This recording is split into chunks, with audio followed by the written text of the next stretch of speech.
Olá, boa tarde a todos, todas e todes, todos que estão aqui presentes e que nos assistem pela TV ABA, é, na realização desse webinário intitulado Antropologia Online, a expansão dos cursos de antropologia na educação à distância no Brasil, né? Esse webinário ele foi motivado pelo interesse da visibilidade, é uma pesquisa, né, que foi conduzida pelo Guilhermo Vega Sanabria e pelo Lucas Maroto Moreira, né, a partir de uma provocação da atual diretoria da ABA, a Comissão de Educação, Ciência e Tecnologia da associação, né, a compor um grupo de trabalho para que propusesse alguma análise sobre o estado da arte, do ensino e da antropologia no Brasil, né?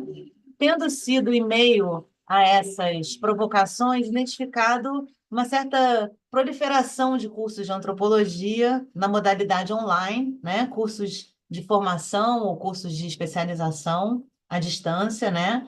Então, nesse meio tempo, surgiram uma série de questões que resolvemos investigar, né, estimular que a comissão e o grupo de trabalho também estimulasse, né, produzisse uma reflexão sobre que tipo de profissionais estão sendo formados, né, para atuarem em áreas, em que setores, e que áreas, e que campos de antropologia, né? Muitas dúvidas foram surgindo nesse processo, algumas das quais a gente espera que sejam sanadas aqui nessa tarde, né, em que a gente tem aí a honra de convidar, então, os autores dessa pesquisa, que recebe o mesmo título, né, Antropologia Online, a expansão dos cursos de antropologia na educação à distância no Brasil, o Guilhermo Vega Sanabria, o Lucas Maroto Moreira, e contar também com a presença dos ilustres comentadores, né, o professor Antônio Carlos Souza Lima, a professora Mariana Balen Fernandes e professora Miriam Pilar Grossi,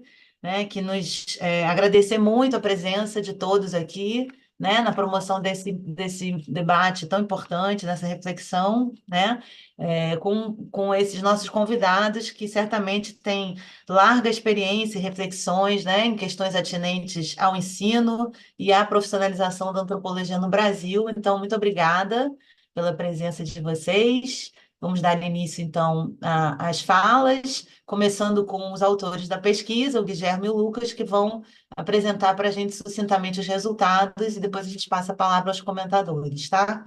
Então é isso, muito obrigada. Guilherme, está contigo a palavra. Obrigado, Débora. Muito obrigado pela presença de todas as pessoas que estão aqui, online e nessa sala virtual.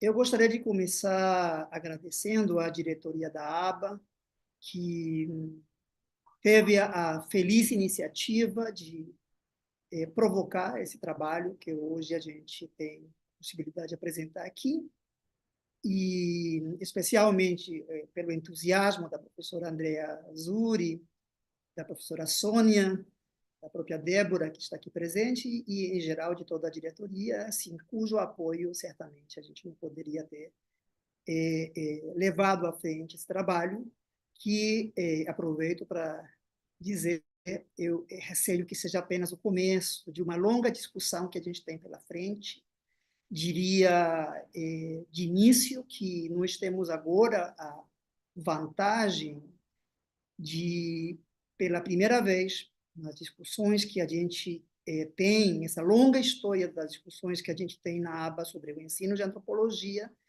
podemos dedicar um espaço para dados e para esboçar um quadro inédito na história das nossas discussões.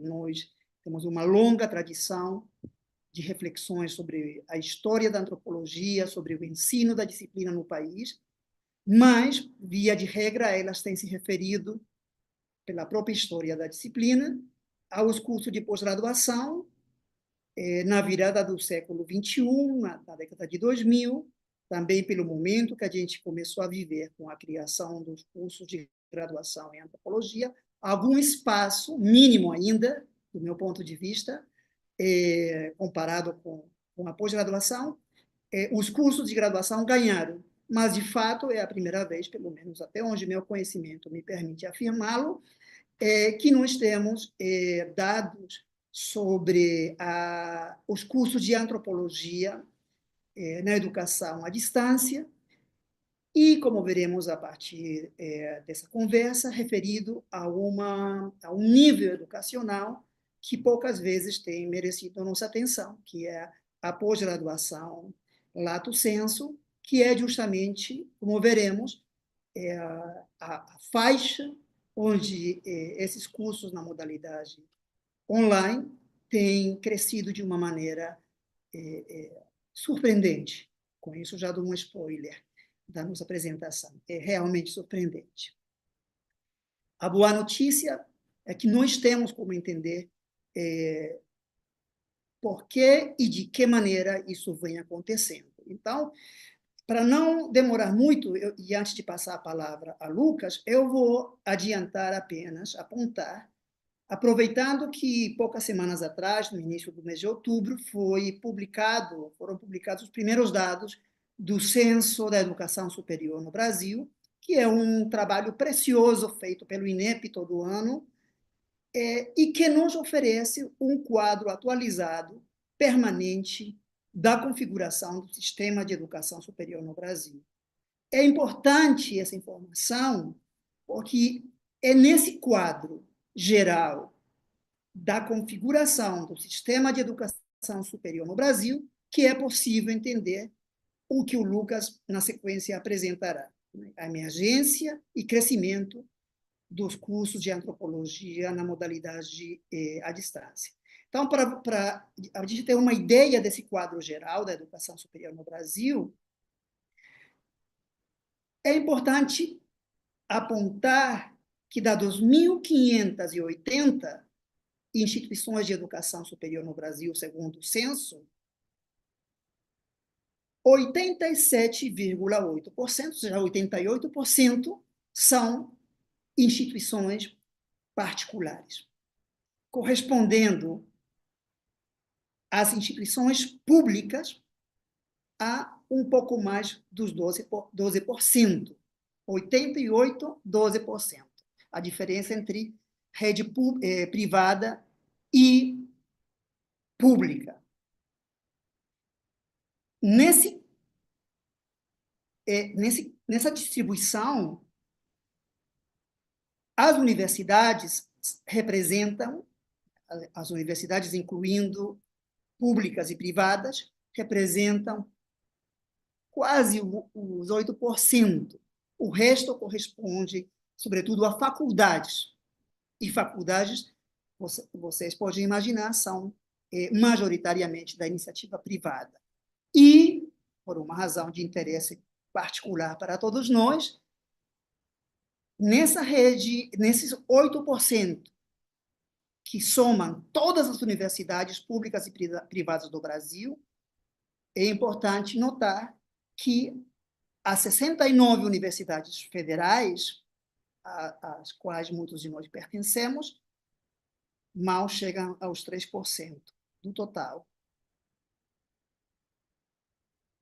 Outro dado importante para entender o que a gente vai discutir hoje. A rede privada de educação superior é responsável por quase 96% de toda a oferta de vagas na educação superior no Brasil, que somadas chegam a quase 24 milhões e 600 mil vagas. Então, desses 24 milhões e 600 mil vagas, 95,9% é de responsabilidade da iniciativa particular, das instituições privadas. E, na modalidade da educação à distância, nesse momento, as vagas respondem por 77,2%, em contraste com 22,8% das vagas presentes na modalidade presencial. O censo também mostra que o número de matrículas em 2023, que é são os dados que o censo de 2000 publicado agora apresenta, o número de matrículas seguiu a tendência de crescimento dos últimos anos, em parte justamente pela expansão geral do sistema. Porém, as instituições privadas concentraram a maioria dos matriculados. 79,3% dos matriculados na educação superior no Brasil se encontram na iniciativa privada. Esse representando no último censo um crescimento de 7,3%.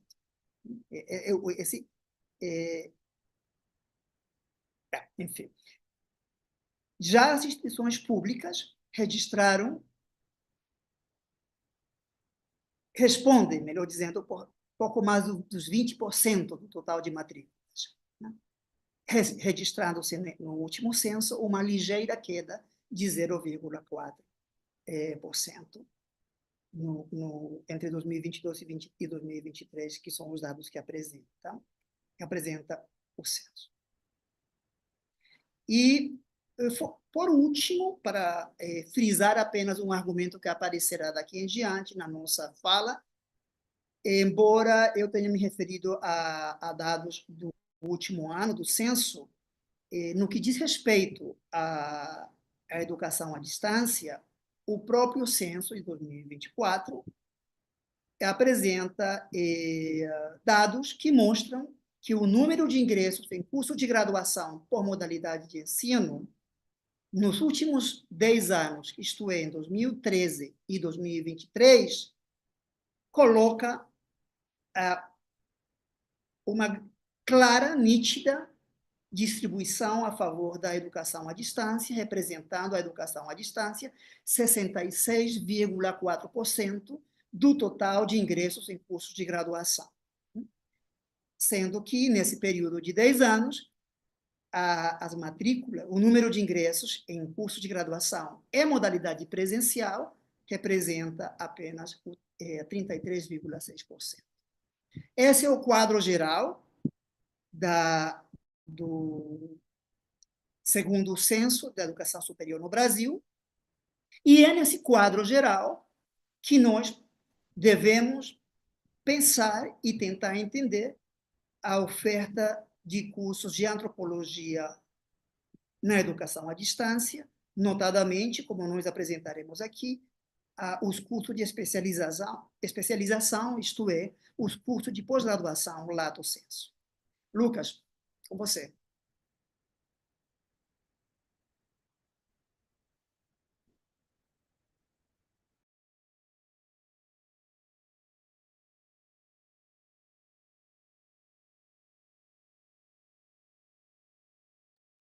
Um momento.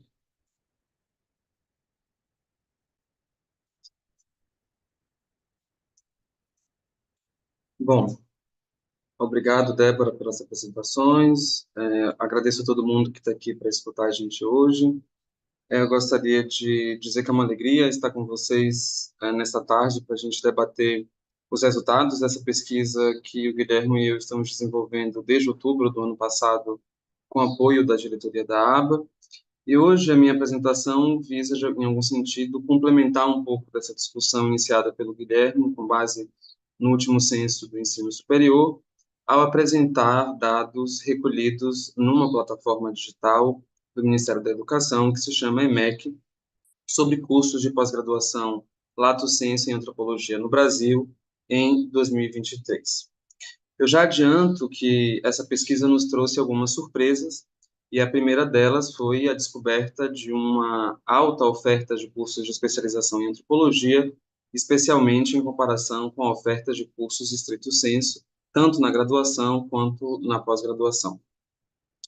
Observamos que o crescimento dos cursos de antropologia, como o Guilherme acabou de mostrar, ocorreu sobretudo na graduação, mas é numericamente superior nos cursos de especialização lato sensu, particularmente entre os anos de 2008 e 2023, que compreende a temporalidade da nossa pesquisa. Quando a gente começou a fazer esse trabalho de pesquisa, a gente encontrou apenas um curso de graduação em estrito sensu, enquanto os números de especialização eram consideravelmente maior, e isso chamou muito a nossa atenção e resolvemos então seguir essa trilha. Nesse sentido, o meu objetivo aqui é apresentar o perfil desses cursos com base nesse levantamento, no levantamento que nós fizemos, que é um levantamento de natureza quantitativa. Esse perfil quantitativo apresenta elementos como o ano de criação desses cursos, a que tipos de IESs criam estes cursos e que gerem tais cursos, passando, por exemplo, pela distribuição desses cursos nos estados do Brasil, entre outros aspectos. A gente acredita que esse panorama nos ajudará a refletir sobre a presença da antropologia no ensino superior brasileiro e sua inserção no ensino à distância. Como o Guilherme comentou há pouco, a proliferação desses cursos de pós-graduação Lato Sensu e EAD também refletem a contínua privatização do ensino superior no Brasil. Antes de compartilhar brevemente os dados sobre os cursos de antropologia Lato Sensu, eu quero explicar um pouco o que é a plataforma EMEC, que é a plataforma, é o sistema de onde a gente retirou os dados que a gente produziu nesse levantamento e por que é que ele se tornou, então, a fonte principal de coleta de dados para os levantamentos que nós fizemos. O EMEC é um sistema eletrônico do Ministério da Educação e ele vai acompanhar os processos que regulam a educação superior no Brasil. Ele é a base de dados oficial dos cursos e instituições e foi a partir desse sistema que a gente iniciou a nossa pesquisa. Segundo o Ministério da Educação, o EMEC, ele foi criado, esse sistema, para fazer a tramitação eletrônica dos processos e regulamentação das instituições de ensino superior no Brasil. Pela internet, então, as instituições do ensino superior vão fazer o registro, vão buscar a autorização, o reconhecimento ou a renovação do reconhecimento desses cursos. É aberto, portanto, para que qualquer pessoa consulte. Quando a gente consulta o EMEC, que é esse sistema, ele vai gerar, a depender da nossa pesquisa, o que a gente está querendo encontrar, relatórios de pesquisa avançada. Como a gente tinha interesse especificamente nos cursos de especialização, a gente fez uma busca desses cursos. Então, o nosso trabalho, que é o que eu vou apresentar agora, ele tem como ponto de partida esse relatório de pesquisa avançado que é gerado pelo sistema EMEC, que é uma tabela grande, extensa, onde vão estar todas as informações sobre os cursos que estão credenciados. Então, a gente começa a nossa pesquisa a partir daí, e, a princípio, algo chama a nossa atenção, que é o número de cursos que estão registrados. Assim que a gente acessa, vocês podem ver aqui no canto direito, superior direito da página, que o total de cursos de especialização, naquele momento, quando a gente fez a pesquisa, em outubro, novembro de 2023, eram um total de 245 cursos. Então, chama a nossa atenção essa quantidade grande de cursos, e a gente parte daí, então, para tentar caracterizar esses cursos, criar um perfil a partir do cruzamento dos dados que aparecem disponíveis nesse relatório de pesquisa avançada. Então, a minha apresentação agora ela vai ser bastante esquemática, eu tentarei ser o mais breve possível, apresentando esses dados, e eles servirão, portanto, para o debate que a gente vai ter a seguir a partir dos comentários e da discussão que a gente vai ter aqui hoje. Então, o primeiro elemento é esse alto número de cursos, mas a gente descobre, mergulhando um pouco mais nesse relatório de pesquisa avançada, que nem todos esses cursos estão ativos. Há uma parte desses cursos que estão desativados, eles são desativados por uma série de motivos. A gente pode falar um pouco sobre isso depois. Então, quando a gente foi fazer essa pesquisa, a gente percebeu que 84,9% desses cursos estavam ativos e que uma parcela deles estava desativada. Mas a gente também tentou criar outros marcadores para cruzar esses dados, e um marcador importante foi o tipo de instituição que está ofertando esses cursos, esse gráfico que eu acabo de apresentar para vocês, onde a gente vai ver que dos 208 cursos ativos, 181 são faculdades, que significa aí 87%, 13 são centros universitários, que significa 6,3%, e assim sucessivamente, como mostra o gráfico. Um outro elemento, eu não vou me ater absolutamente em todos os gráficos, vou fazer uma apresentação de fato esquemática para que eu não demore aqui. Um outro elemento que foi bastante importante para a gente nesse levantamento era tentar entender como é que esses cursos de especialização estavam distribuídos em relação à categoria administrativa. Quantos desses cursos pertenciam, por exemplo, à iniciativa privada, é o que mostra esse gráfico que eu acabo de apresentar a seguir. Há uma parcela gigantesca desses cursos que estão na mão da iniciativa privada, com fins lucrativos, o que significa aí 86%, e na sequência você tem a privada sem fins lucrativos, o que significa ONGs, instituições filantrópicas, entidades instituições de natureza jurídica, que ocupa o segundo lugar, digamos assim, desse ranking. Então, 179 entre os 208 cursos pertencem à iniciativa privada e apenas 2,4% à pública federal e 4%, portanto, aí na sequência, a estadual e municipal. Um outro elemento que foi importante para a gente ao longo desse levantamento que a gente fez era tentar compreender quando que esses cursos passam, são uma quantidade grande de cursos, mas quando é que eles passam de fato a vigorar, se há um momento específico nos anos de criação onde há um boom desses cursos, e a nossa pesquisa também mostra isso. A nossa pesquisa compreende a temporalidade, né, de 2008 até 2023. Em 2008 você tem a pesquisa compreende essa temporalidade porque é o curso mais antigo que está registrado no sistema onde a gente fez a pesquisa, no EMEC.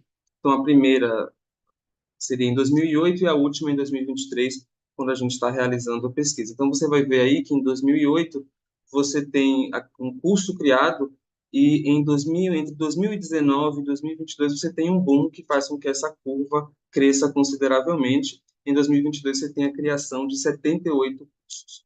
Então, essa nossa pesquisa sobre o ano de criação revela, portanto, essa curva ascendente. Um outro elemento que foi bastante importante quando a gente estava fazendo essa pesquisa, que a gente tinha interesse, era de tentar entender se esses cursos estavam todos cadastrados na área oficial do MEC. O MEC tem as suas áreas oficiais, se estavam todos cadastrados na área de Ciências Sociais, Comunicação e Informação. E a gente percebeu, para nossa surpresa, que uma quantidade significativa, o que aparece aí como 51,9% desses cursos estão alocados na área oficial do MEC de Educação, que significa 108 entre os 208 cursos, e em segundo lugar você tem aí 49 cursos na área de Ciências Sociais, Comunicação e Informação, que representa 23,6%. Um outro dado que foi bastante importante que a gente nesse processo que a gente levantou era tentar entender se diante dessa alta oferta de cursos a gente se tinha a gente conseguia calcular o número de egressos. Isso a gente fez esse cálculo a partir também lá do sistema EMEC e a gente vai perceber então que de quase 121 mil, de 121 mil vagas oferecidas, uma grande parcela dessas vagas, o que significa aí 53,6%, não são vagas ocupadas, são vagas que não são ocupadas por estudantes. Por outro lado, 13,6% dessas vagas são preenchidas por cursos, né, entre 5 e 50 egressos, enquanto 32,9% são ocupadas por cursos que registram entre 50 e 200 egressos. Um elemento importante de destacar nesse sentido é que que a grande maioria dos números de egressos acima de 100 corresponde a cursos diferentes que são oferecidos pelas mesmas instituições de ensino superior. Esse é um dado que a gente descobre fazendo essa pesquisa, que é um conjunto significativo de cursos ofertados, inclusive, em vários estados do país, mas que são ofertados pela mesma instituição. Nesse caso específico, esses cursos acima, esse número de acima de 100 egressos correspondem a essas instituições de ensino superior. Um outro elemento que foi bastante importante na nossa caracterização, era a concentração desses cursos por estados no país.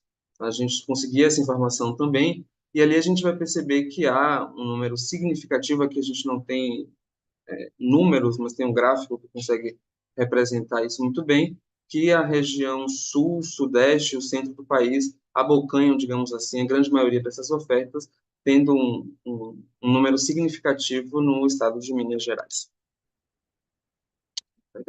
Um outro elemento que é importante nessa caracterização que a gente fez, então, grande parte desse levantamento, vocês estão observando, ele é um levantamento de natureza quantitativa.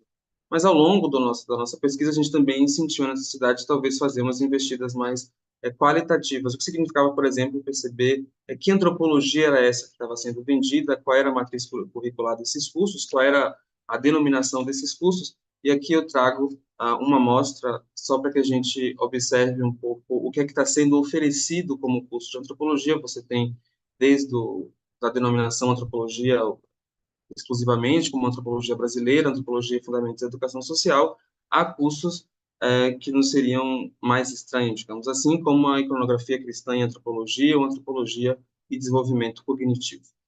Um outro elemento que foi importante nesse levantamento que a gente fez, que já é de natureza mais qualitativa, foi o acesso à propaganda e ao marketing dessas instituições de ensino superior.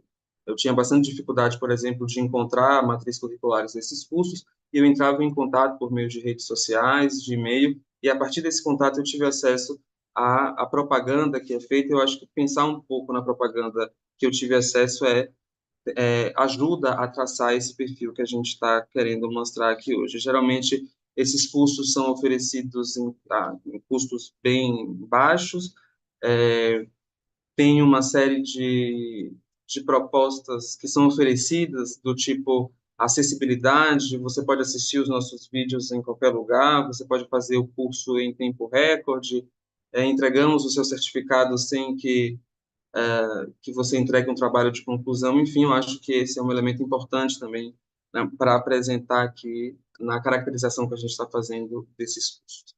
Já me encaminhando para o fim dessa apresentação bastante esquemática, tem um elemento que eu gostaria de mostrar aqui, que está no relatório que a gente produziu, que é quando a gente compara os cursos de especialização, que são esses que eu acabei de caracterizar, com os cursos de graduação, mestrado, doutorado em antropologia estrito sensu.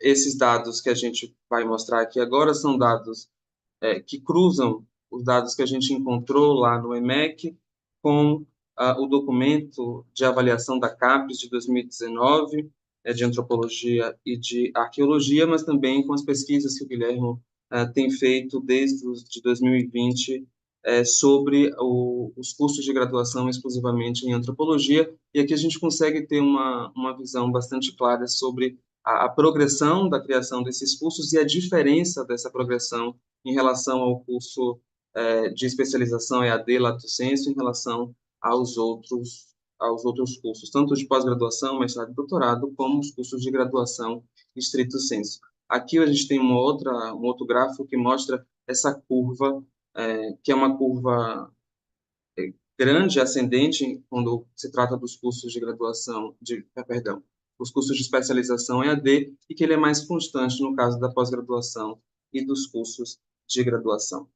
Por fim, de fato, agora me concluindo, é interessante a gente pensar como é que esse é um cenário em constante mudança. De modo que, recentemente, esse mês que acaba de passar, eu voltei a consultar o sistema EMEC para ver se havia uma mudança significativa, e a gente percebe, a gente não vou poder entrar no que é que eu encontro ali, a gente encontra, de fato, diferenças bastante significativas, e uma delas que eu trago aqui só para a gente pensar como é que esse cenário está se mobilizando, é já uma redução em algum sentido, significativa do número de cursos ativos. Lá no início, quando a gente faz a pesquisa, são 208 cursos classificados como ativo, e agora você tem 177. Há vários motivos para essa redução. Uma delas são descredenciamentos voluntários, mas descredenciamentos também compulsórios, relacionados aos próprios processos de legalização desses cursos no Ministério da Educação. Dito isso, eu gostaria de terminar com essa pergunta, né? Como é que este cenário nos ajuda a pensar a antropologia no Brasil e a sua expansão EAD? Obrigado.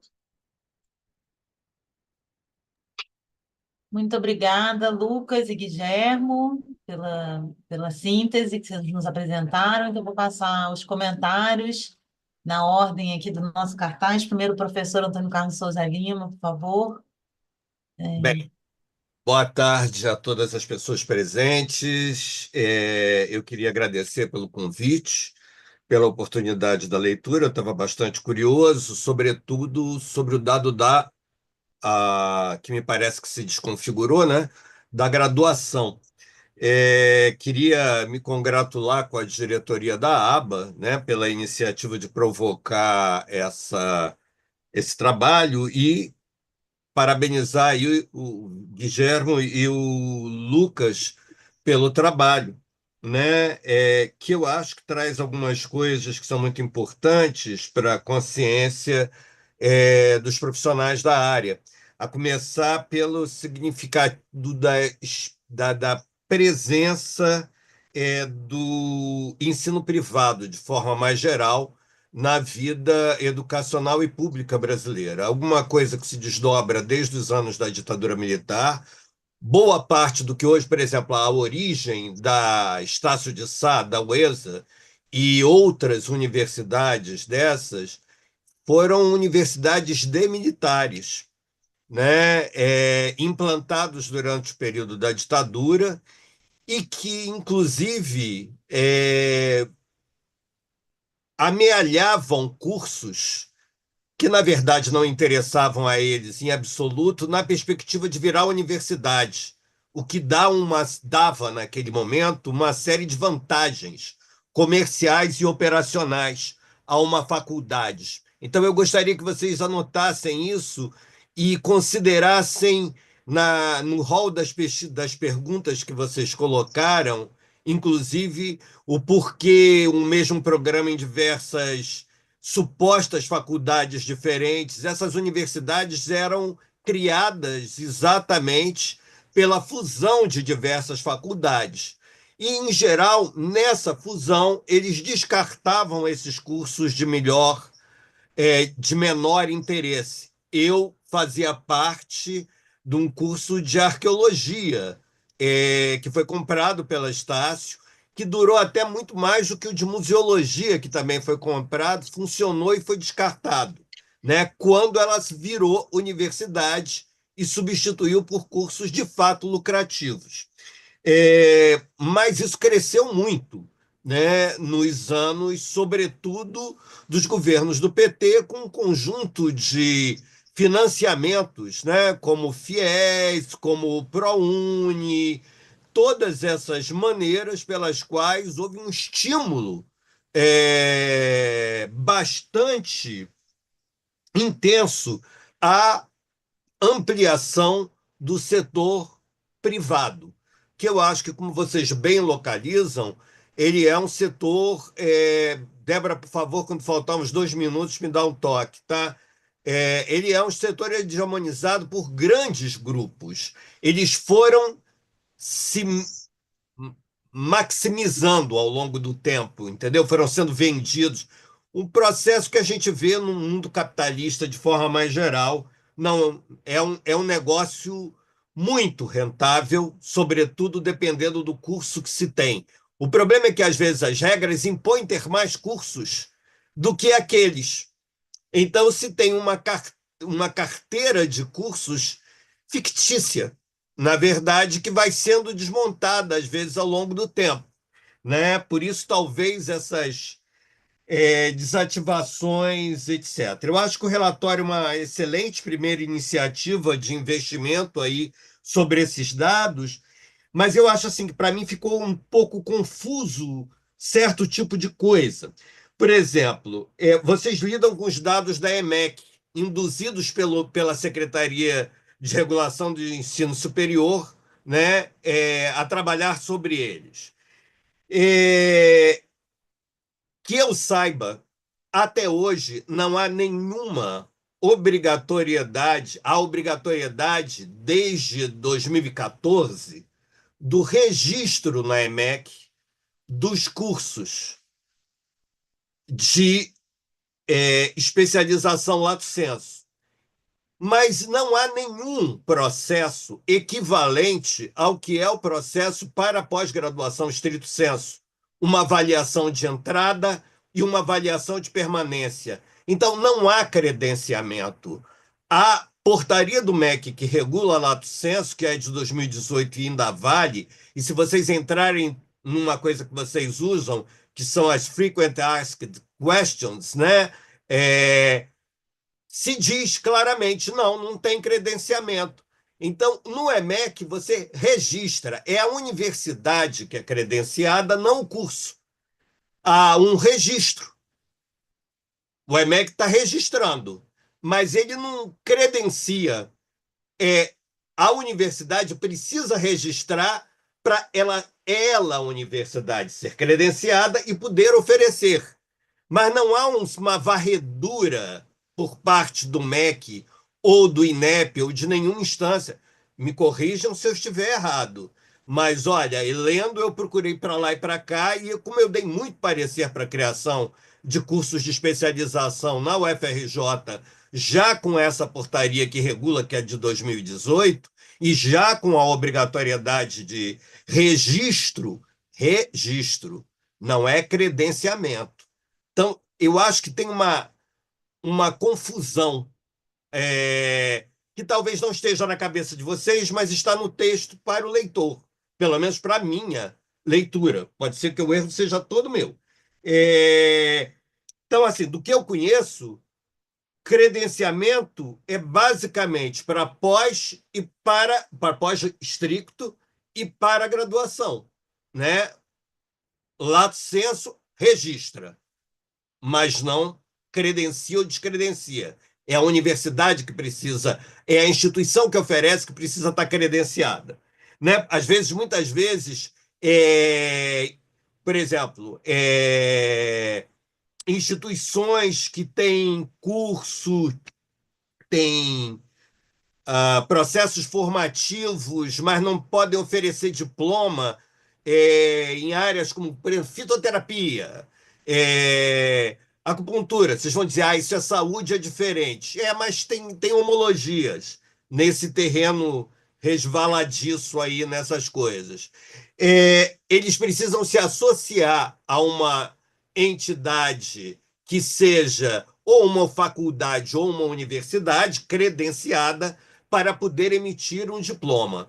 A outra coisa é o seguinte: eu não tenho nenhum espanto quanto ao registro massivo na área de educação, porque eu tenho cá minha hipótese de que muitos desses cursos, não a totalidade, servem para calibrar currícula quando funcionam, servem para calibrar currícula provavelmente de uma parte deles de professores da rede pública, tá? De redes públicas. Eu não tenho certeza, isso é uma hipótese, mas como foi uma hipótese que vocês não levantaram, eu levantaria. Tá?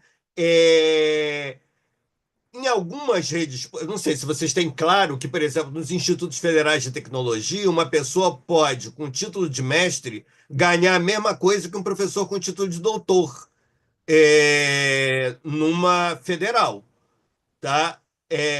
Basta ter uma série de outras coisas além do título, né? Então, eu penso que pode ser que isso sirva para essa calibragem. Eu acompanhei, por acaso, amigos, conhecidos que fizeram cursos como de fisioterapia, pedagogia, etc., já à distância, tá?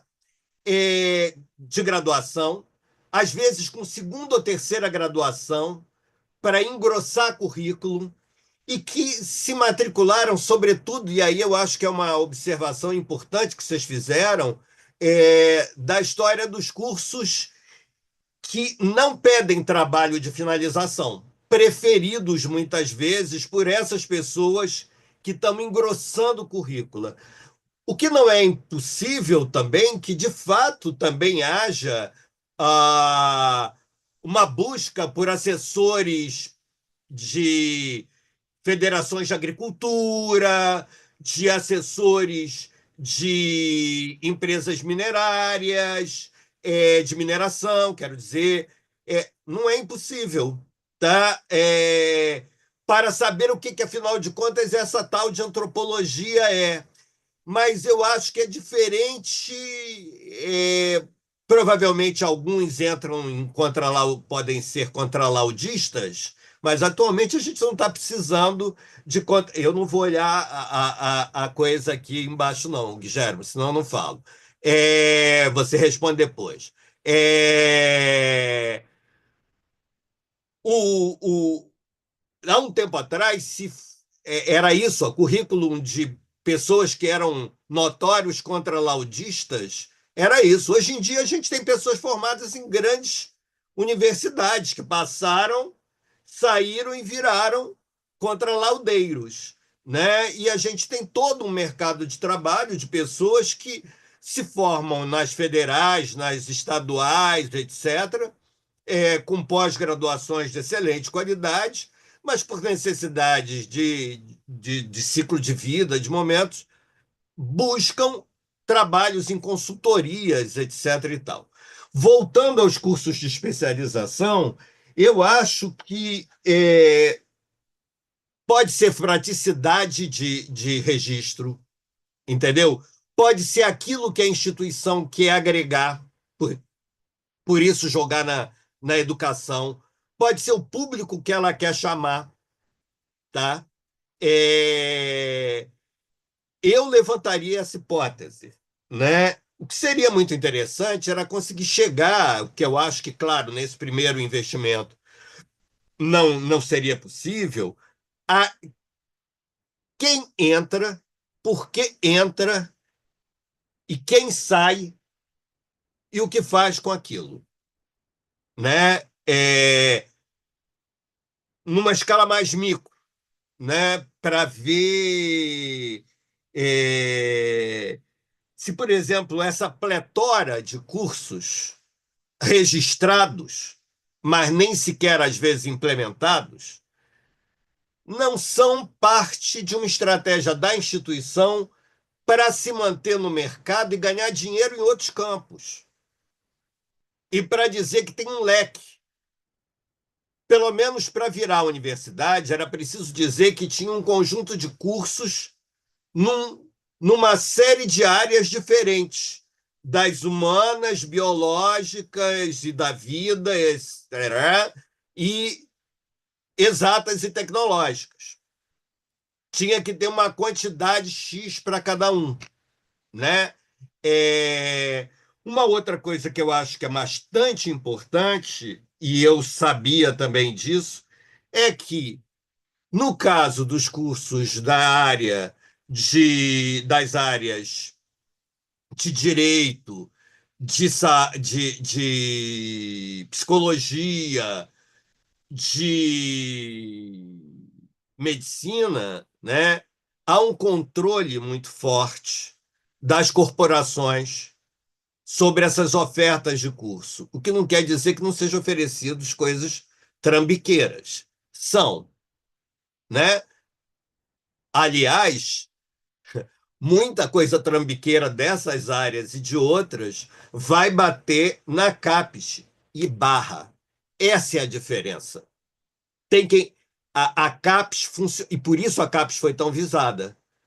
Eu fui descobrir isso lá dentro. Eu não tinha a mínima noção, porque a gente olha do campo da gente, no máximo do campo das ciências sociais e da história, como é o meu caso, tá?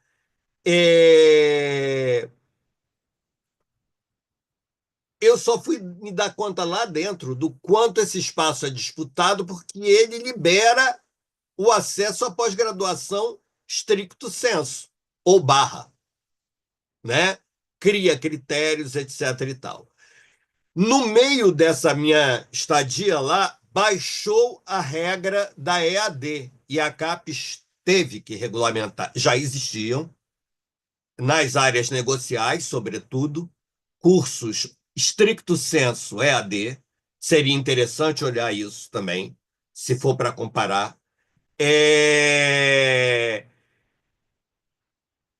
E baixou uma determinação do Conselho Nacional de Educação, tá? Para a plena implementação da pós-graduação stricto sensu EAD. Então, os interesses vêm de muito acima do que dos órgãos reguladores ou da administração direta, às vezes, de um gestor à frente de uma instituição. Eram apenas observações a partir de uma leitura interessada. Eu acho que é um viés bastante importante de se perseguir, né? Mas eu acho que a diferença de regulação dos cursos do que eu conheço pelas portarias é um dado essencial dessa pletora, né? É possível registrar milhares de coisas se para a instituição ser regulamentada. É isso. Obrigado.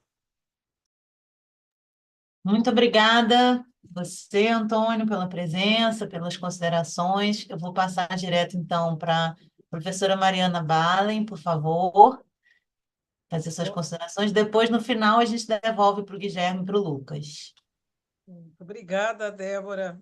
Estão me ouvindo, gente? Estou com fone aqui, às vezes. Pronto. Muito obrigada, Guilherme, Lucas, pelo convite em participar. Agradeço a diretoria também. Parabéns pelo relatório, muito importante, extremamente importante.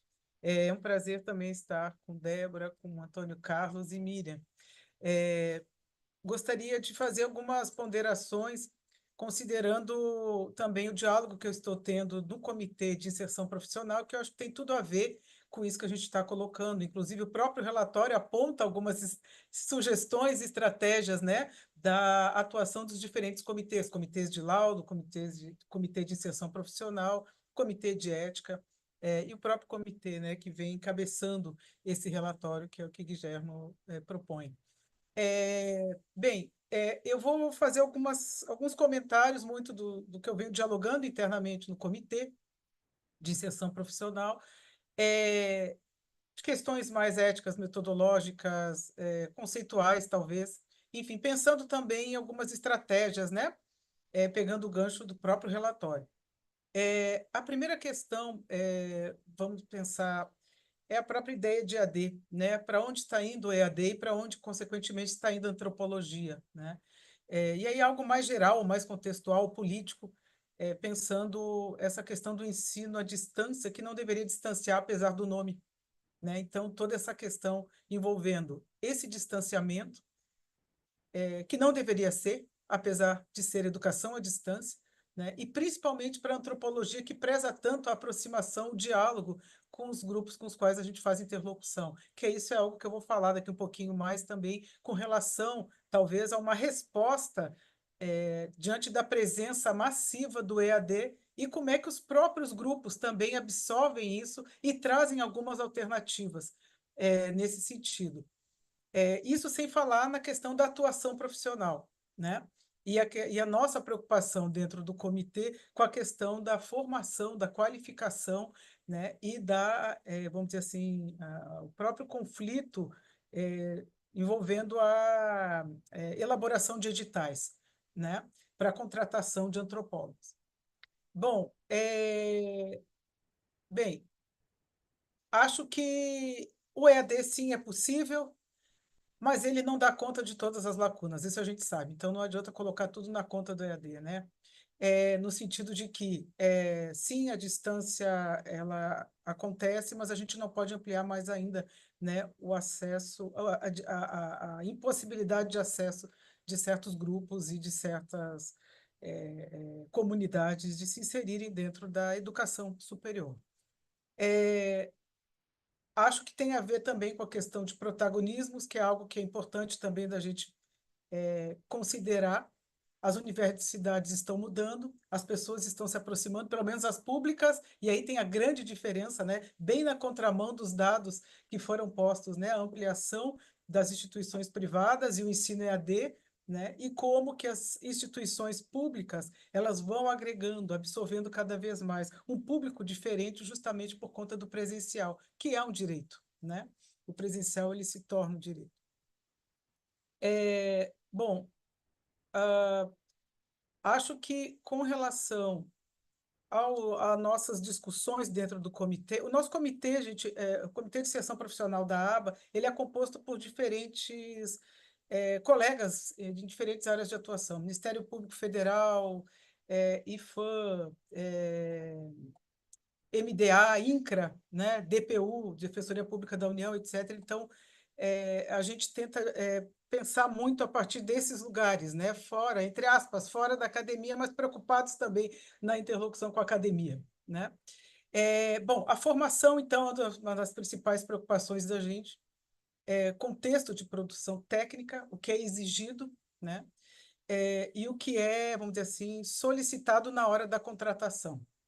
E aí a gente, a nossa preocupação é muito na questão do diploma, né? A crítica que a gente faz, né? Um peso muito grande nos diplomas, obviamente, sem considerar a trajetória ou trajetória curricular. Nessas discussões, nós nos debruçamos, por exemplo, e aí foi uma demanda também dentro da aba, tanto na questão de temas envolvendo CPI, FUNAI, INCRA, quanto também na formação. Quem não lembra daquele curso da FUNAI, né, durante a pandemia, acho que foi, um curso de antropologia proposto pela FUNAI, né, e que a gente fez vários apontamentos, considerando várias coisas que foram postas, Guilherme e Lucas, no relatório, né, com relação à própria formação, metodologia. Uma questão importante que me chamou a atenção no relatório e que tem a ver com isso também, é essa ideia de interdisciplinaridade, na verdade, intermultitransdisciplinaridade. E como as instituições de ensino privado e que buscam ampliar cada vez mais esse ensino à distância, elas se valem dessa, vamos dizer assim, dessa argumentação da intermultitransdisciplinaridade, que não tem, obviamente, nada de ruim, mas é um verniz que se passa justamente para precarizar cada vez mais o ensino a partir dos interesses diversos que tem na construção desses cursos fake, que eu vou chamar de cursos fake, que de antropologia muitos deles não têm absolutamente nada, né? Então, isso tudo veio muito inspirado nas críticas que nós fizemos dentro do comitê, aquele curso da FUNAI, proposto pela FUNAI, para os técnicos, para trabalharem na FUNAI. Então, se usa muito essa ideia de interdisciplinaridade, que é excelente, a interdisciplinaridade é ótima, a gente vivencia isso na UFRB, mas, ao mesmo tempo, ela é usada de maneira equivocada só para passar um verniz, para que seja aprovado. Aí vem a questão que o professor, né, que Antônio Carlos colocou, de um credenciamento, para que faça um diferencial, ou seja, né, toda uma lógica, vamos dizer assim, perversa, para a criação desses cursos.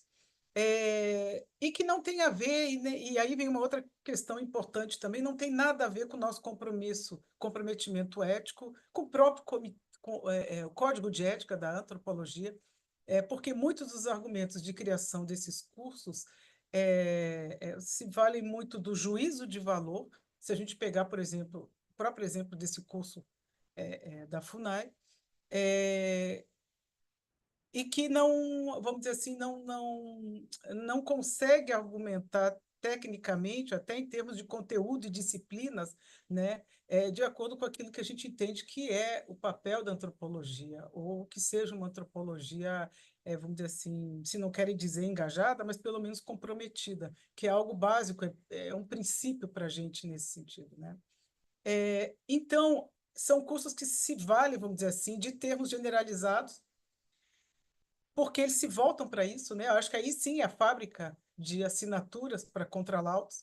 Eu acho que é para ter ali um título ou uma validação para quem for se formar nesses cursos, a partir de uma lógica de interesse da iniciativa privada, muito, muito relacionado também, quer dizer, são universidades que são empresas, né?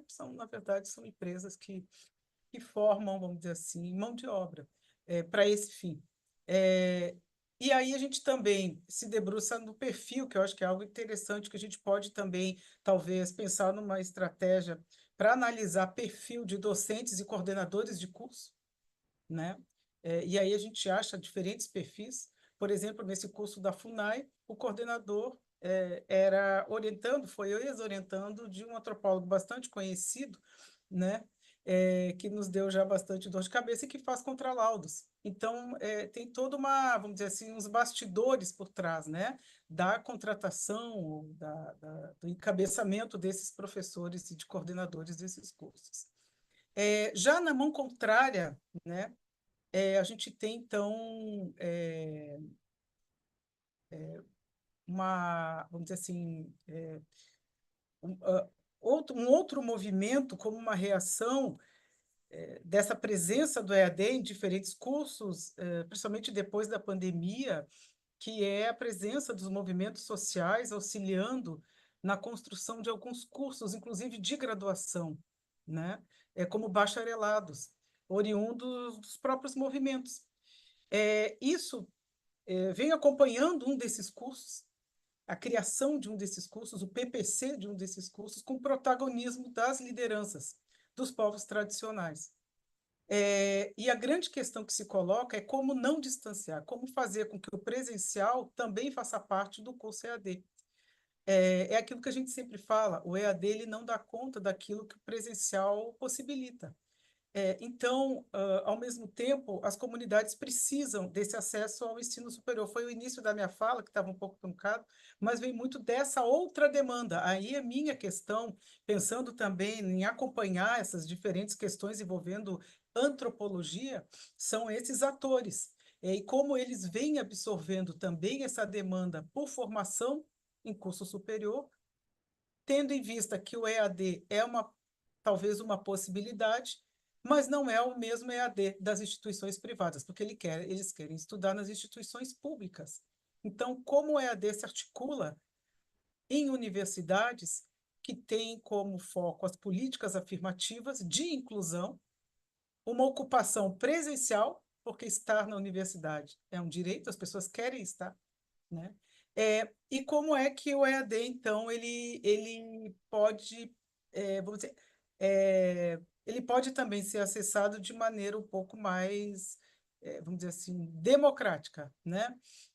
Então, a questão é que antropologia é essa, que EAD é esse, né? Porque tem a ver com essa profusão de cursos, de cursos de antropologia EAD,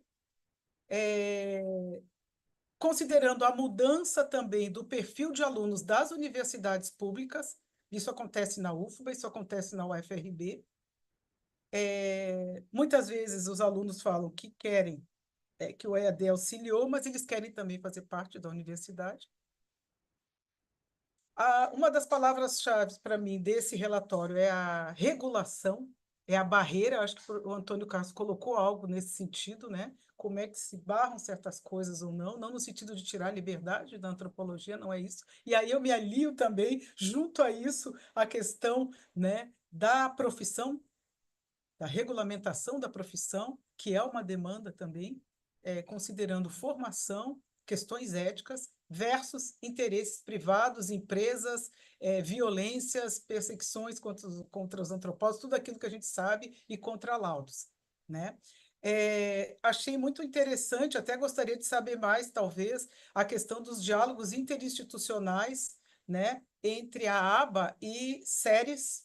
Eu acho que isso é interessante, acho que a gente pode pensar junto, e aí acato a sugestão, né, do relatório com relação a diálogos entre os comitês da inserção profissional, por conta das discussões envolvendo atuações em diferentes órgãos, mas não só dos órgãos, mas principalmente o público egresso, quem sai da universidade e vai para o mercado de trabalho, né, e o que vem passando.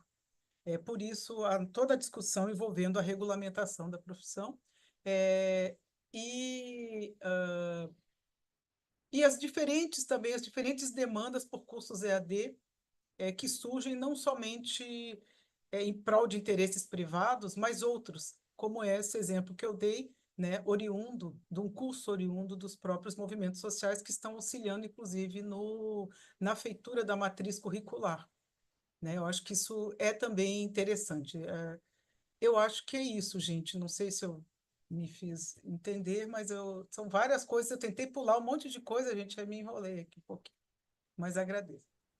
Tá ótimo, Mariana. Muito obrigada por seus comentários e por sua presença aqui com a gente. Vou passar então agora a palavra à professora Miriam Grossi, a quem eu agradeço mais uma vez a presença contigo, Miriam. Bom, boa tarde a todos, todas, todes. É um prazer estar aqui. Queria agradecer o convite da ABA, da presidência da ABA, Débora, Andréia, e parabenizar o Guilherme e o Lucas por esse incrível trabalho, né, que a gente já tem acompanhado desde o ano passado. Muito interessante. Um prazer também estar aqui, escutando o Antônio Carlos e Mariana.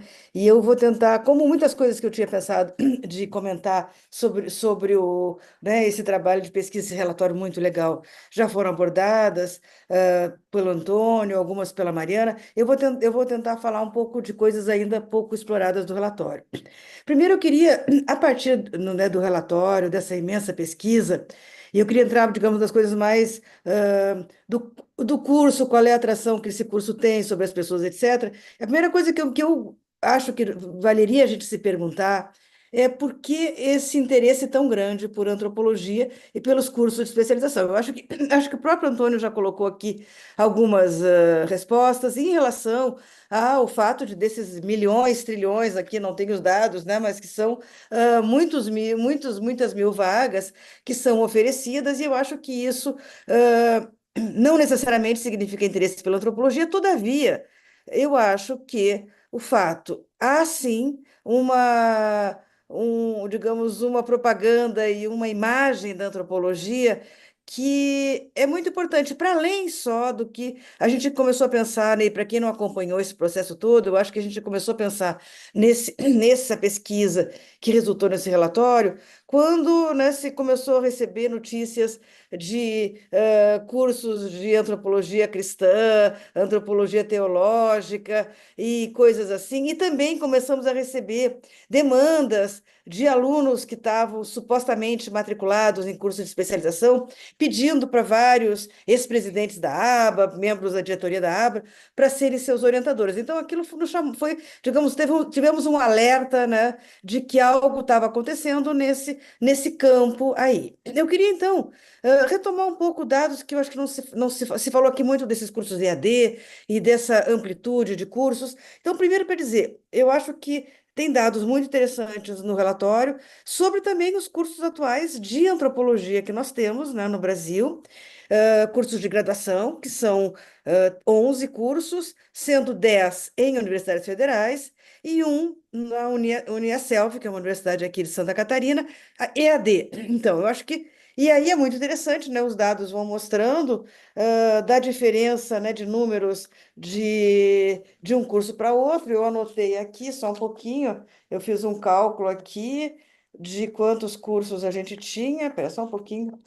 Já foram várias páginas de anotações aqui também, né? 20, como é que é? Então, eu calculei que nos 10 cursos de graduação, que aliás era uma sugestão que vocês colocassem também um pouco esses números ali no relatório, os 11 não, os 10 cursos, não, 11 cursos de universidades federais, dá em torno de 550 vagas, né, de entrada. Varia de 25 a 80 vagas nas universidades. E esse da Uniaselv EAD tem 9.800 vagas, né? Então a gente já vê assim, né? Eu acho que valeria isso um estudo para, independente dos outros 200 e poucos cursos que vocês viram, eu fiquei, né, ainda mais por ser em Santa Catarina, fiquei pensando que merecia um estudo de caso, o acompanhamento da Uniaselv, para entender um pouco, então, o que é, né, por que essa atração desse curso. Eu queria voltar, então, na comparação dos cursos de especialização com os cursos de graduação, lembrando que esses cursos de graduação, eles são muito recentes. O primeiro curso de graduação que foi criado, ele nem continua, que foi o curso da Universidade Católica de Goiás, criado em 2006, quando teve a RBA lá. E esses cursos, a sua grande maioria foram criados durante o Reúne, inclusive como uma proposta que veio assim de longas discussões da ABA, da importância da gente ter uma formação mais sólida em antropologia. Né, Guilherme, que tem trabalhado, né, que tem coordenado a comissão de educação, tem tido muitos grupos de trabalho nas RBAs, RANs, né, encontros da Unpox, etc. E eu acho um pouco que o que tem se observado quando se pensa no ensino de antropologia na graduação, a gente vê que tem basicamente dois grandes públicos que vão para os nossos cursos de graduação, que também são cursos com grande evasão.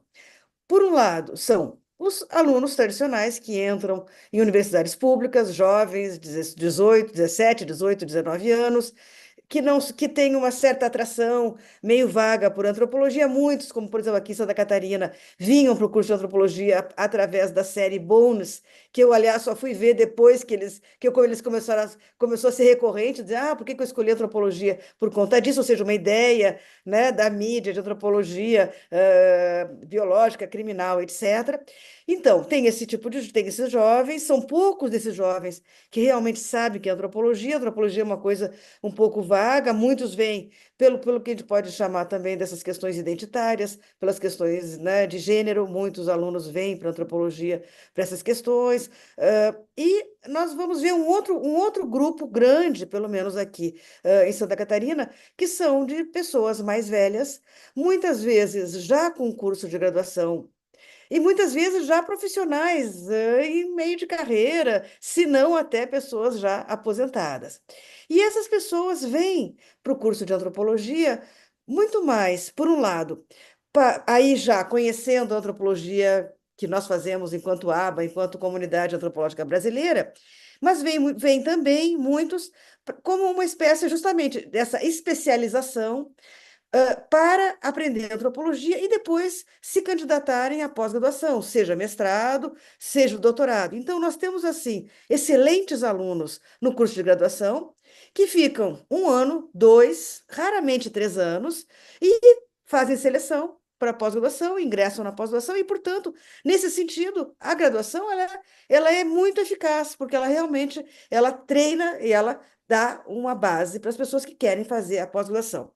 Eu me perguntaria, então, só para dizer, né, tomando esse público que tem chegado nas nossas graduações, e que eu acho que está muito relacionado, por isso, né, quando o Antônio Carlos nos falava, né, e toda a sua expertise sobre a pós-graduação, eu diria que também esses cursos, não só a nossa graduação, né, que é o que eu tenho dados mais concretos, como provavelmente uma parte mínima, claro, dessas 9.000 vagas aí que estão sendo oferecidas pela Uniaselv, são também profissionais que estão buscando conhecer um pouco mais de antropologia. Então, eu não descartaria completamente, acho que a hipótese que Antônio colocou de que, bom, professores do ensino, né, do ensino básico no sistema público é interessante ter uma especialização para subir na carreira, sim, sem dúvida, mas isso já é um movimento antigo, e não só com antropologia, que também, e eu acho que nós não vamos descartar também o que foi a motivação inicial de fazer essa pesquisa,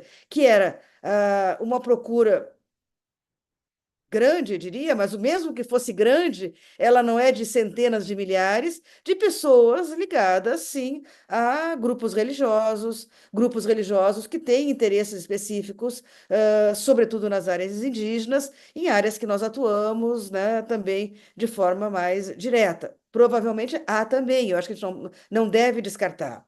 Então, eu acho que primeiro eu queria só, digamos assim,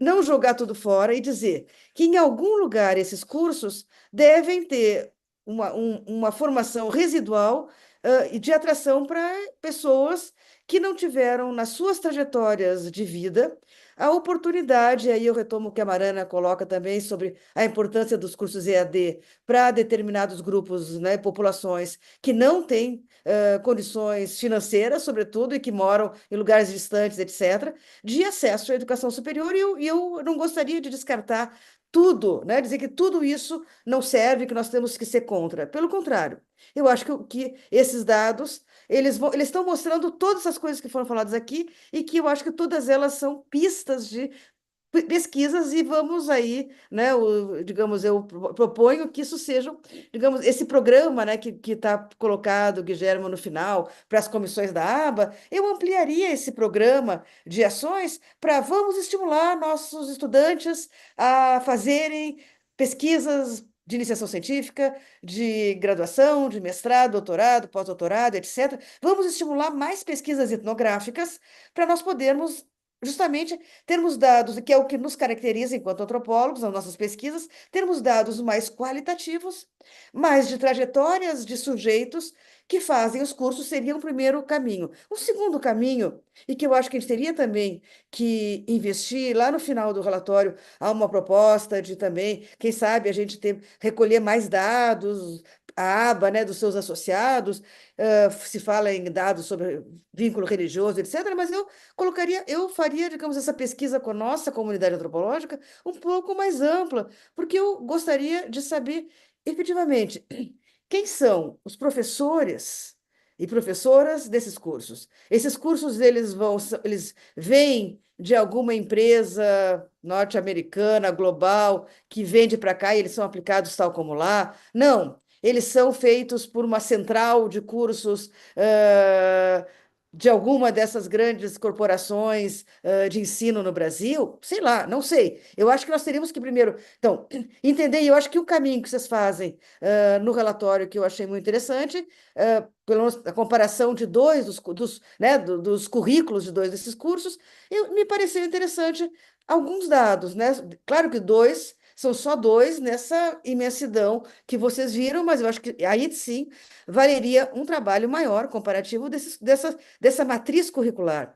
Me chamou a atenção, para além daquelas coisas mais gerais, de método científico, etc., me chamou a atenção disciplinas de antropologia brasileira. Ora, gente, uma luta antiga da aba e que não tem sido contemplada de forma, do meu entender, suficiente nem na graduação, nem na pós-graduação em antropologia do Brasil, é a antropologia, é o ensino de antropologia brasileira e a problematização efetiva da antropologia brasileira. Olha, esses cursos aí estão ensinando antropologia brasileira, algo que nós temos lutado há muito tempo. Dois, os cursos que vocês mostraram, eles têm disciplinas, ambos têm disciplinas, claro, eu estou pegando só nessa amostragem, pode ser que não seja o caso da maioria, mas nos dois que vocês colocaram no relatório, que me fizeram pensar. Os dois cursos têm disciplinas sobre relações étnico-raciais. Ora, gente, isso também é uma temática fundamental ligada às ações afirmativas, uma temática que nós temos, né, lutado também para ter e que também ainda não está incorporada em todos os nossos cursos, como disciplinas obrigatórias,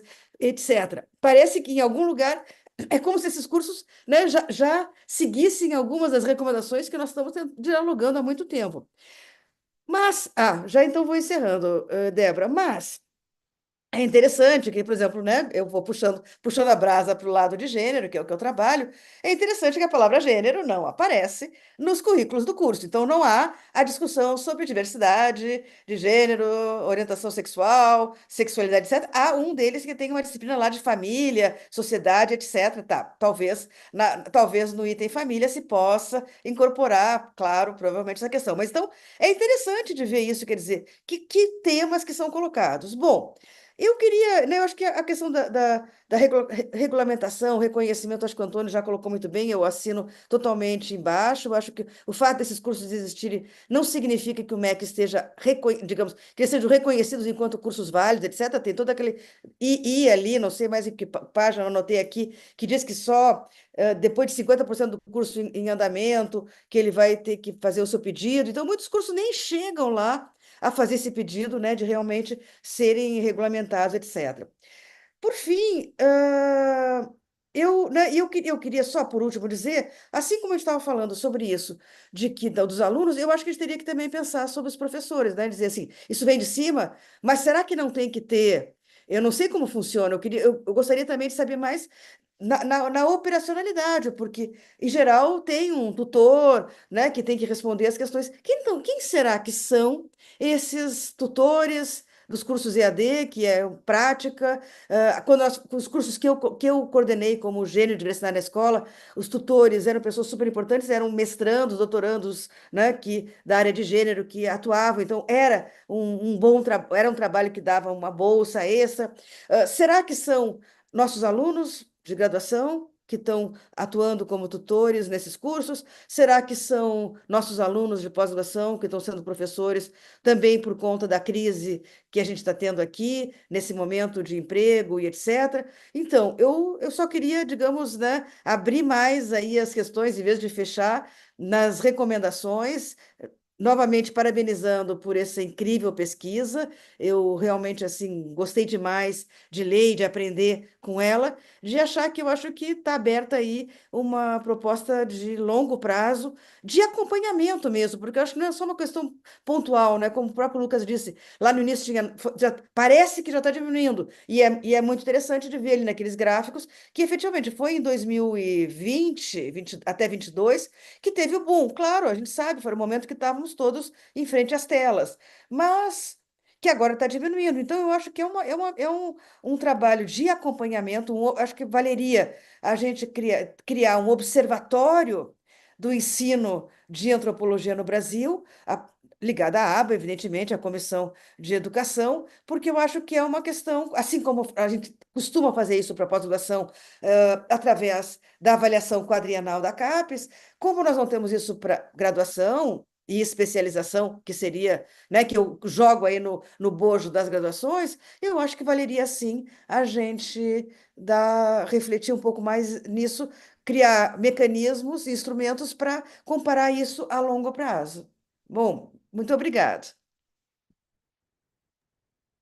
Muito obrigada, Miriam, por seus excelentes comentários. Obrigada pela sua participação. Vou devolver, então, a palavra para o Guilhermo e para o Lucas,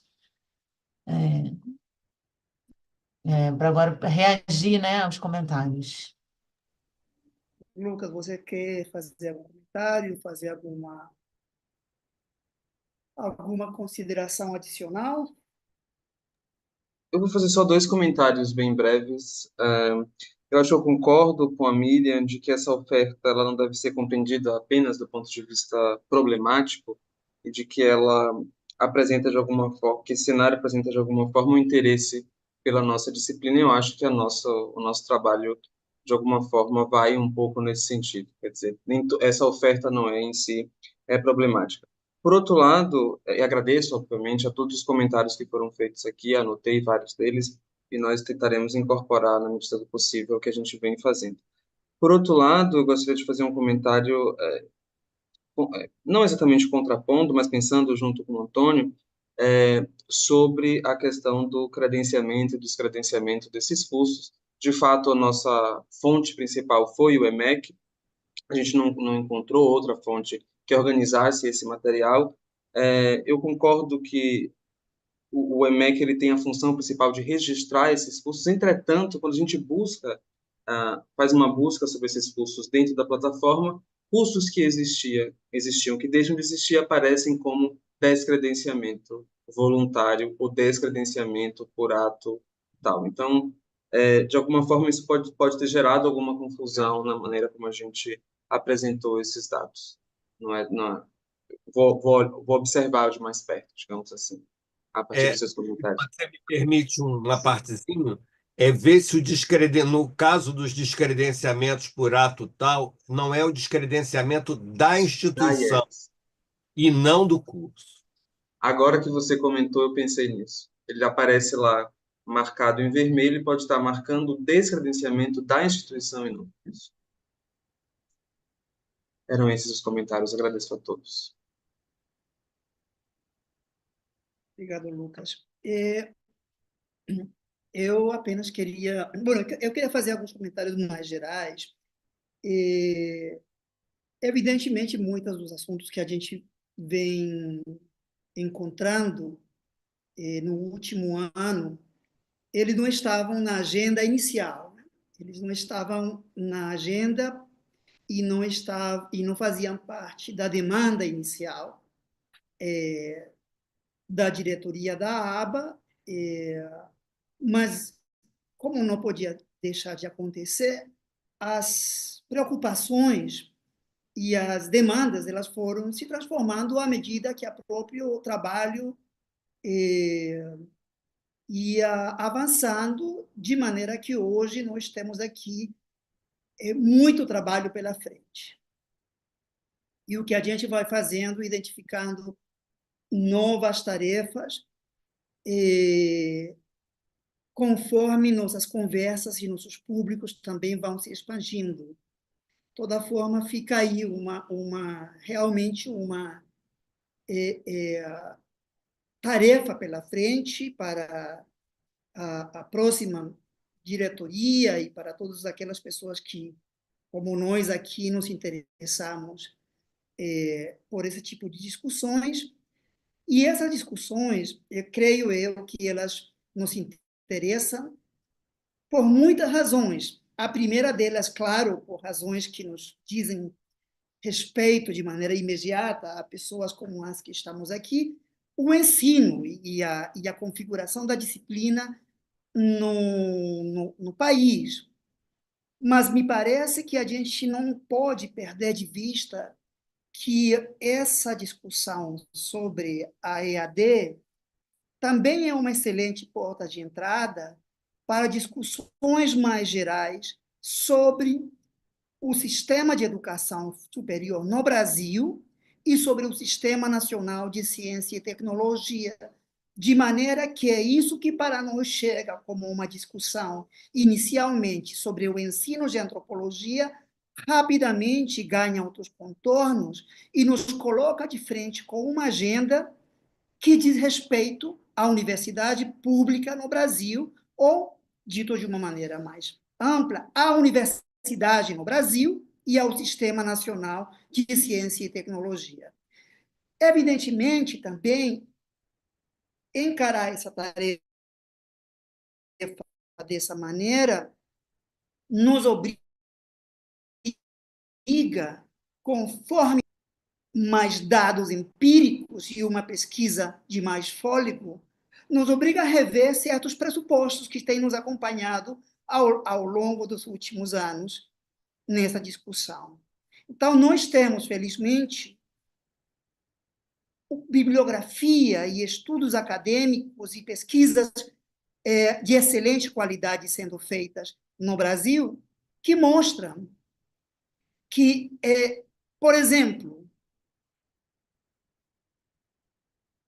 a expansão vista do ponto de vista do aumento do número de matrículas não necessariamente significa maior igualdade de oportunidades educacionais e sociais. E nisso que nós temos dado com frequência em chamar de democratização do ensino superior, inclusive quando referido à expansão da educação à distância, nos coloca de frente, pelo menos, com a necessidade de ver as camadas, para recuperar a expressão da professora Maria Lígia Barbosa, num artigo de 2019, pelo menos obriga a examinar com mais vagar graus de democratização, né, do ensino superior.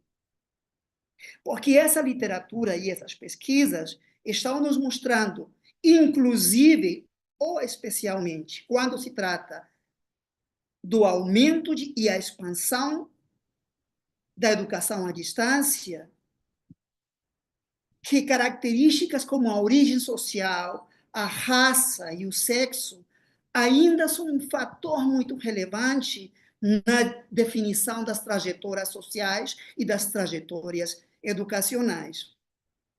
Então, há fortes indícios de que algumas características da expansão, tal como ela aconteceu nos últimos 25 anos, ou nos últimos 20 anos, podem ser, ao menos hipoteticamente, mas, repito, nós temos evidência sobre isso, podem ser vistas como verdadeiras barreiras institucionais e fatores de aumento, não de redução das desigualdades.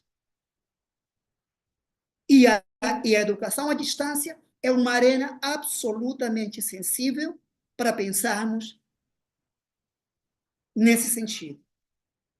Estudantes menos favorecidos socialmente E quando digo menos favorecidos socialmente, refiro-me a estudantes pobres, negros e mulheres,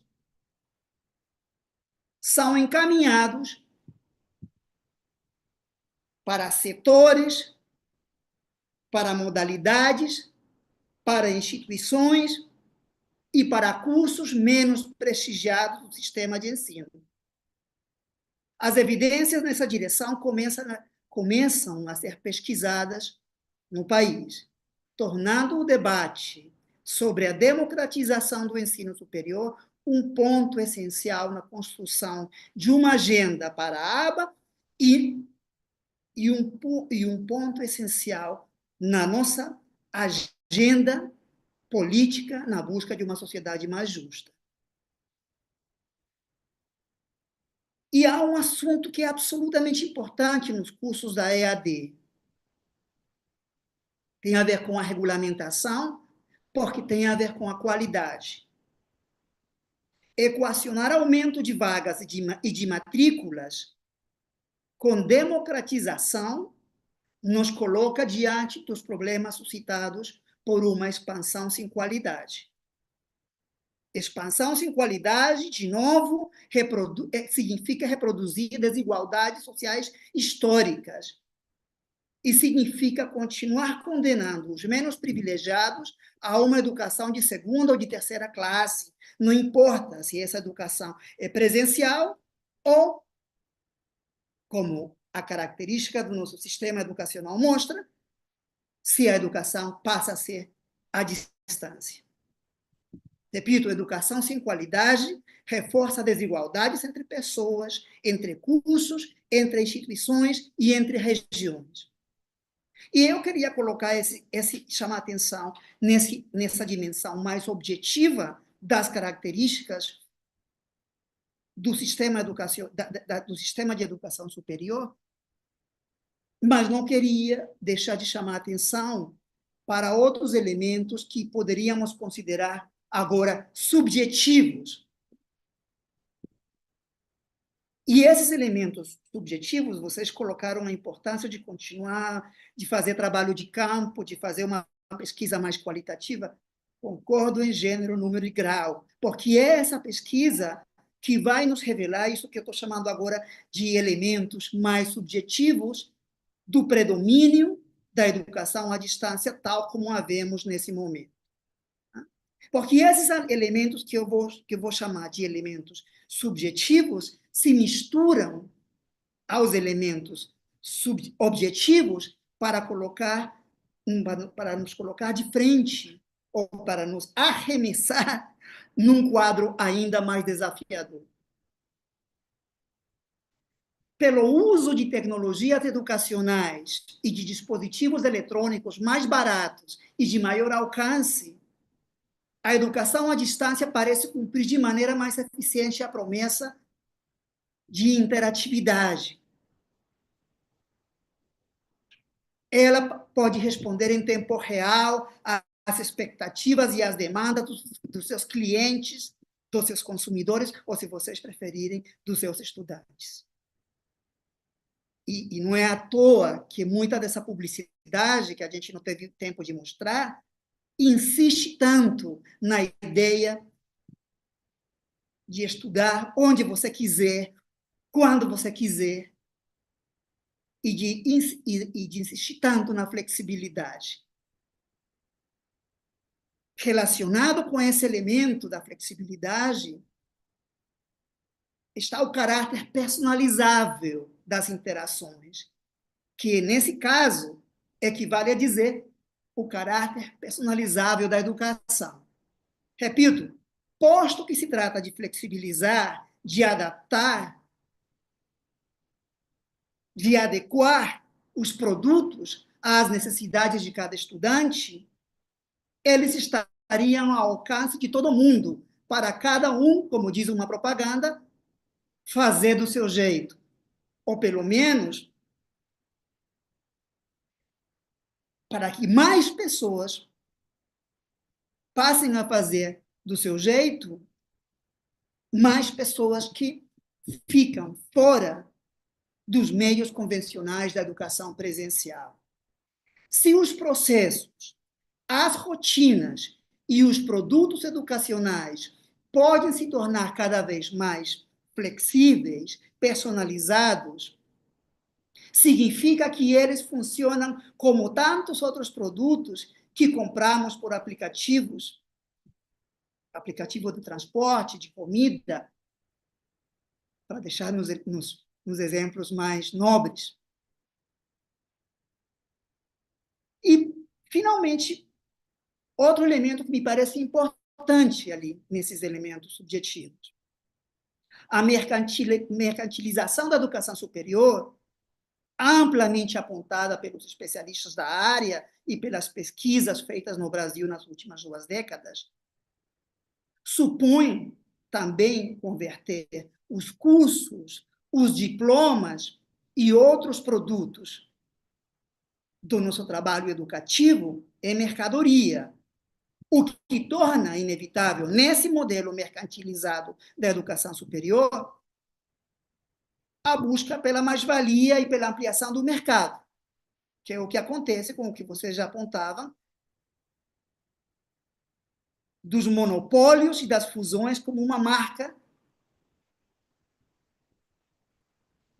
evidente desse mercado educacional, nas mãos de uns poucos, de umas poucas corporações educacionais, as edutechs.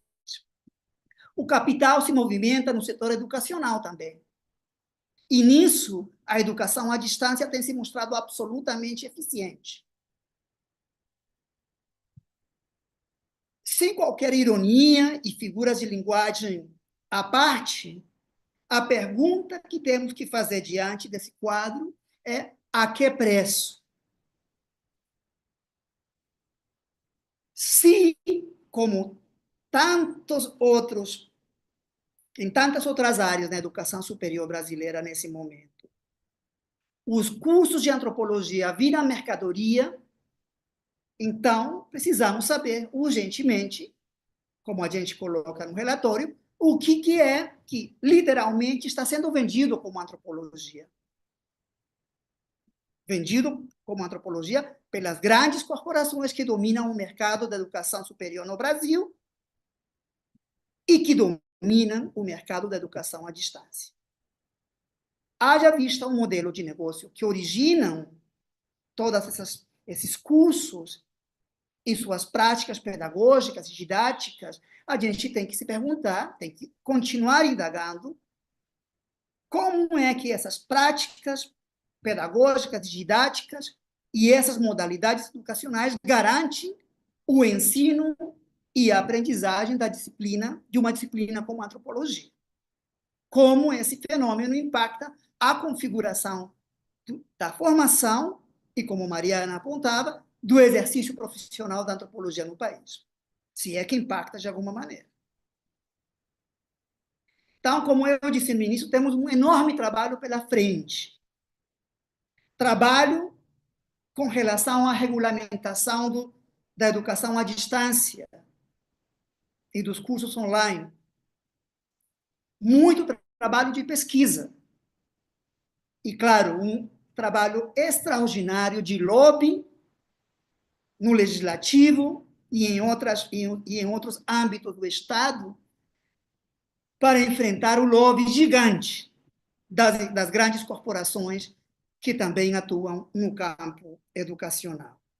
Muito obrigado, Débora, por essa tarde. Obrigado, Miriam, Mariana, Antônio, Lucas. E eu acho que é isso para começar. É isso, exatamente, Guilherme. Muito obrigada por seus comentários finais. Acho que foram levantadas uma série de questões fundamentais no sentido do estabelecimento de uma espécie de uma agenda, né, de trabalho, de pesquisa, de atuação da aba em relação a Miriam, né, deu a ideia do observatório, né, no sentido de uma política mais duradoura no controle e no acompanhamento desses cursos. Acho que são questões fundamentais que foram apontadas hoje aqui, né? E que merecem uma continuidade, né? Que é importante dizer a todos que participaram, que acompanharam esse webinário, que os dados, os resultados dessa pesquisa, né? Estamos encontrando um modo de viabilizar a sua publicidade para todos para que todos possam ter acesso aos relatórios que, por enquanto, só os participantes desse webinário tiveram, mas eles serão publicizados em breve. Estamos trabalhando para isso, né? Constituindo, assim, então, uma base inicial para o estabelecimento dessa agenda de trabalho de pesquisa na aba. Então, a gente agradece todos os comentários, fica o registro aí e as possibilidades futuras de continuidade, né? É isso. Muito obrigada mais uma vez a todos, todas e todos. Se alguém quiser se manifestar mais um momento, é um instante agora, antes da gente encerrar. Fazer uma última rodada, é agora. Senão a gente pode encerrar também. Está todo mundo satisfeito? Então tá bom. Muito obrigada, gente. Um abraço. Até a próxima. Tchau. Tchau, boa tarde. Boa Obrigada, tarde. boa tarde, Tchau. abraços, gente. Obrigado. Tchau.